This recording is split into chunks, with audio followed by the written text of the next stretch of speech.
Well, hello there everybody, welcome back to the channel, and today we got a video where we're going to be going over how the 2022 draft class for the Dallas Cowboys impacts their roster now, and what we should be looking for as we get closer to the start of next season. Now, we're going to be doing a multitude of these videos as training camp goes by, as we're hearing how certain players are doing, to really get a sense of where this roster is at, okay?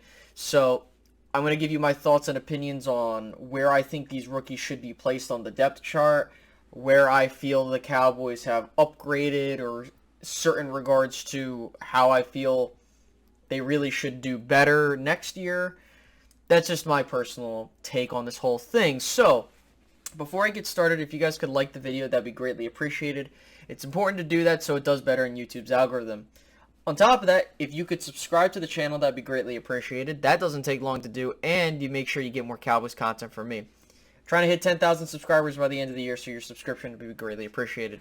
Now, with all of that, I think it's important to just start from the left and move on to the right. So, with that being said, you got your quarterback in Dak Prescott. You did not take a quarterback in this draft at any point in time, so backup quarterback right now, you're fine with the small sample size with Cooper Rush, that is. But you're going to need to eventually figure what are you going to do. If you can keep Cooper Rush, that's cool, but eventually you're going to have to be like, what do we do there? And I'm going to say the same thing with running back. Now, with running back, there was interesting comments with Stephen Jones. He basically said, you know, Zeke's making a whole bunch of money and all this other stuff. And to me, that signals something. That this could be Zeke's last year with the Dallas Cowboys, and I think we need to prepare for that. They said they were planning on drafting a running back too, but to me, that's not a Zeke replacement. I think that that's more so a future Tony Pollard / Rico Dowdle replacement. When I look at that running back room, you're going to have to address that next year. Okay?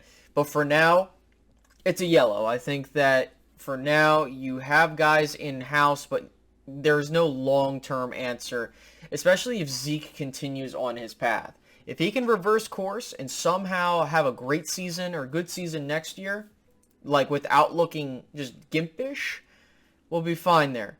Now you go to your wide receiver room, okay?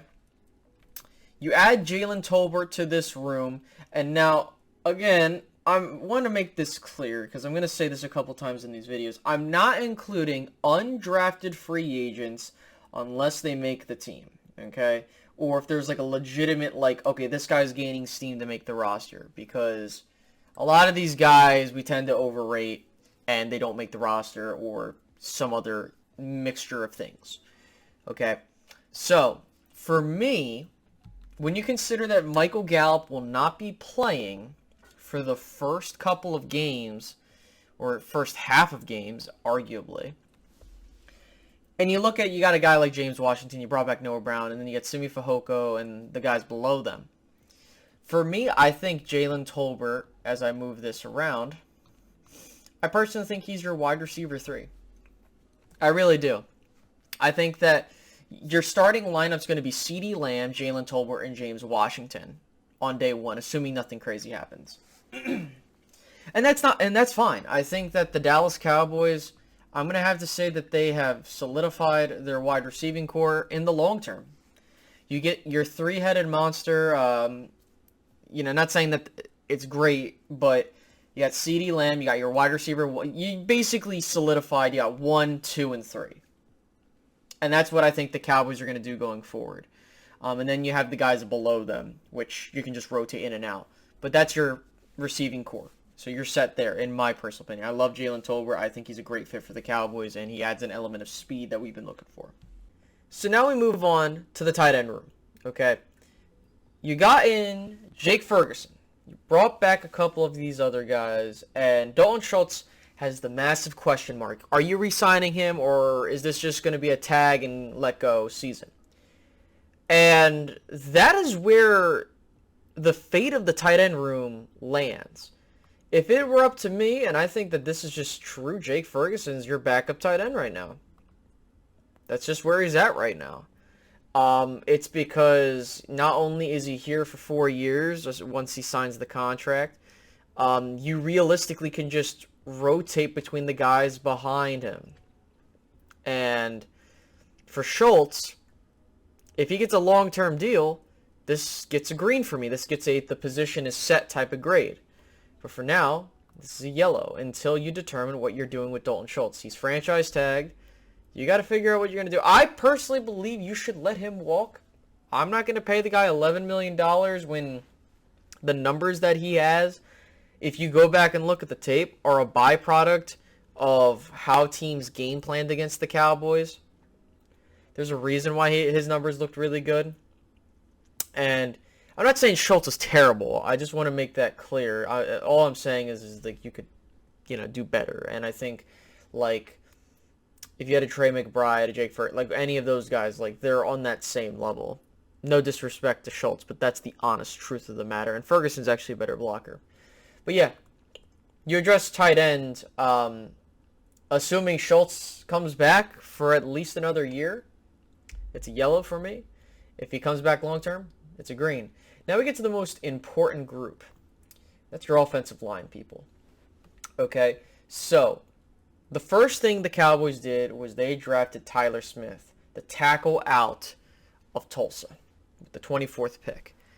He's your guard. He's your guard starting there, and this is going to go a certain way, or rather two ways. The first scenario is Tyler Smith starts at left guard and stays there. I personally think in the NFL, he is a long-term answer at left guard as long as he develops properly. He has the intangibles. He has the work ethic. But at the end of the day, the Dallas Cowboys have to do their due diligence, as much as I hate to say that, but that's the truth. They have to do their due diligence and make sure that this kid gets developed right. Okay? And so, with that, you can plug him in at left guard, and he could stay there for his entire career. Or the possibility of Tyron Smith retiring, or if he gets hurt, you can move Tyler Smith to the left side of the offensive line. You move him over to tackle. You plug in Connor McGovern at left guard, and you just roll from there. And just Tyler Smith ends up being your long-term answer at tackle. I don't think it's going to be the case. I believe Tyler Smith is going to be your starter going forward at left guard, and you found your long-term answer there. Tyler Smith makes this a green. At the floor, and I didn't get a chance to say this, Tyler Smith, okay, to me, coming into the NFL, is a Connor Williams type of player, okay? In the sense of, okay, it's a lot of, well, Connor Williams in the sense of, it's not that it's a power issue, it's just a technique issue, which is fixable, okay? The problem with Connor Williams was that he had to bulk up, and still, when he finally got to that, it took him a couple years to develop into that. And then that final year soured. For Tyler Smith, as long as you can just harness his strengths and lower the weaknesses, it's a good pick. So I think where it's at right now, you have your position set at left guard, assuming Tyler Smith doesn't move. Then you go to left tackle. You have Matt Waletzko, I think that's how you pronounce it. I don't know. Now, I don't know how he's going to look, but if he, again, similar, well, for me, he's more of a question mark than Tyler Smith, because if he can get playing time and show what he's worth, you might have something in the future at left tackle. That's where I believe the Cowboys are going to be looking at. I think Tyron Smith, at the minimum, is on this team until he retires, which could be in the next year or two. But I just don't believe that right now, until we see it, you have the long-term answer yet. As much as I want to give these guys, Josh Ball and Matt Waletzko, some credit for the potential, it's a wait and see. But I will say this, though. You do have a backup. You have some swing tackle flexibility there. But for me, that stays red until we see things going forward. Right tackle, that stays red too because you don't know what you're going to do with Terrence Steele. He's in the last year of his contract. Do the Cowboys re-sign him? They do like him. You know, but this is a position you have to figure out. In the long term, in the short term, you're fine. He's a solid starter. They could take care of his own business. But and it's funny because I'm looking at this. All three of your starters start with had the first name starting with a T. But yeah, I think overall for this year, you have a solid line in place outside of the center position. Now, the center position, I think it's going to be an open competition between Farniak and Biotish. Stephen Jones made this clear. I believe Matt Farniak has more power to him. I think that he can be your center long term because he showed it.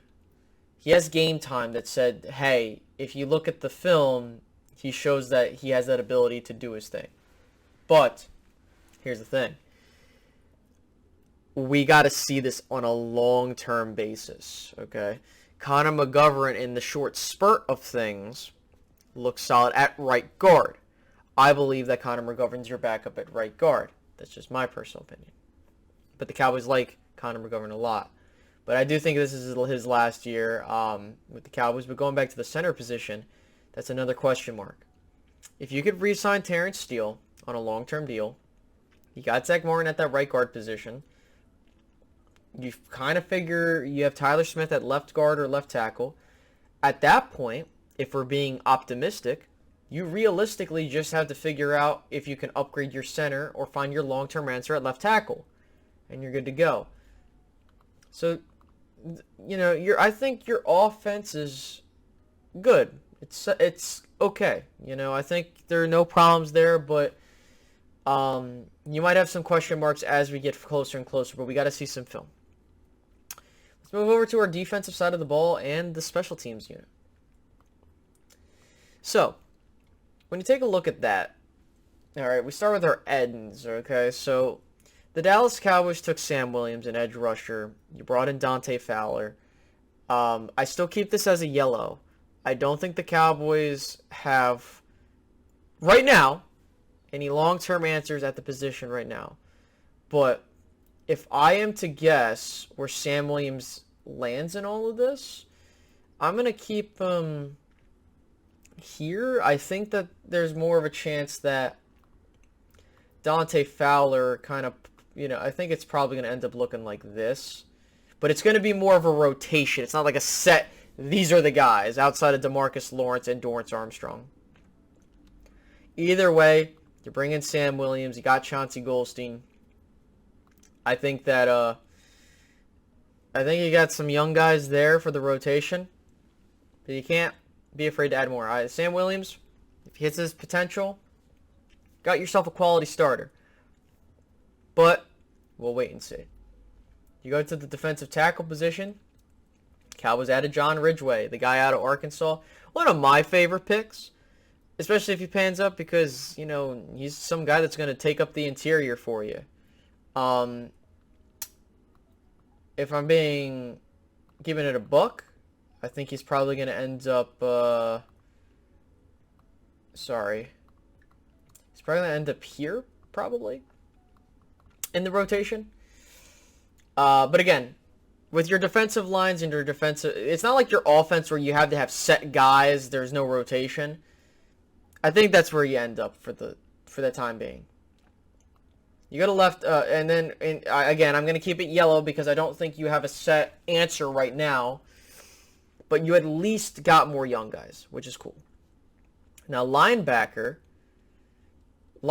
is interesting. This comes down to Mr. Damon Clark, okay? Here's why. Or Damone Clark, I'm sorry. If he's healthy, you got yourself a quality starting linebacker. That's no cap there. The guy had fantastic production at LSU. Gives me Jabril Cox vibes. Now, The good part for him is he doesn't have to worry about rushing into this situation. Because you got Micah Parsons, you got Jabril Cox. Well, Micah Parsons with that edge flexibility. Jabril Cox, LVE, Luke Gifford back. And then you have Devontae Bond, and then you have Devin Harper as well, the final pick the Cowboys made in the draft. Not too high. I'm not too familiar with him, so I'm going to just make that clear. But I do believe when it's all said and done, I'm gonna keep Clark at the bottom, but that's primarily because my man's is hurt. You know, like he's hurt. So he'll probably get put on injured reserve, and they'll go from there. You go to your cornerback room. Trevon Diggs, obviously Anthony Brown, Jordan Lewis, because you drafted a lot of guys last year. Okay, what I mean by a lot, you only got two.